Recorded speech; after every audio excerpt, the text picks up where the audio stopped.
Hi folks, we're going to take a look now at the third step in the training process, which is actually implementing your training program. One of the things we want to do is make sure that we put forward a program that people are going to like, right? So the first thing we want to do is we want to develop an agenda for the training. So we want to make sure that we understand what's going to be covered and what the topics are going to be in the training and how long we're going to spend in each topic.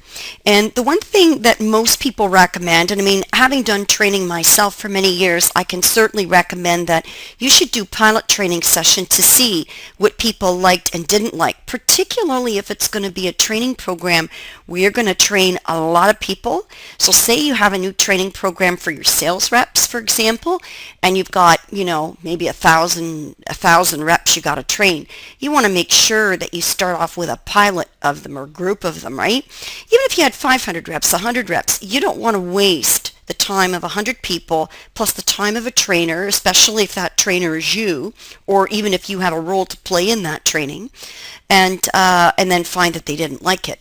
So we recommend doing a pilot, which means you're going to take a small sampling, maybe of those, say, 100 sales reps that you have. You might want to take maybe 10 of them and put them on the program and deliver it to them so that you can find out what they liked, what they didn't like, and if the training was effective in meeting its objectives. So you might give the trainees an opportunity to go back to their workplace, try out some of the training, and then have a meeting with them subsequently and say like what worked, what didn't, what are you having problems with, and then you can revise the program. But at least you haven't trained all those people. You've only trained a small number of them.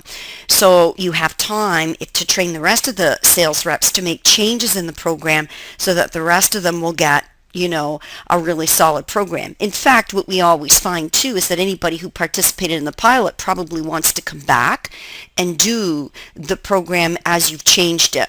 So it's a good thing to do because you wouldn't have wasted your time in training everybody. The next thing we want to look at, the fourth step, is really transferring the learning. This really refers more to bringing it back to the workplace and applying it. So what we normally do at the end of a training program is we might get the people in the program to sit in groups and discuss, how they think they can take the training back to their workplace.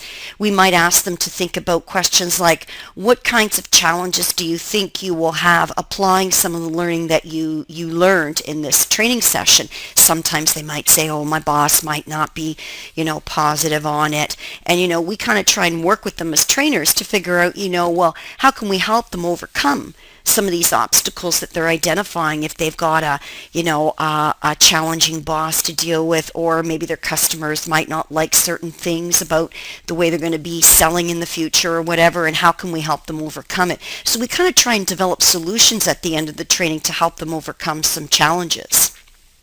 Okay, we also try and encourage them to set goals even before that, with some of these strategies we set in place to help them overcome some of the challenges, to say now how are you going to use your training on the job and how you're going to overcome some of the challenges, like what are you going to do.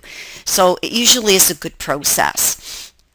The other thing we want to do is we want to make sure that we have our trainees assess the training program. So did they think that the training was good?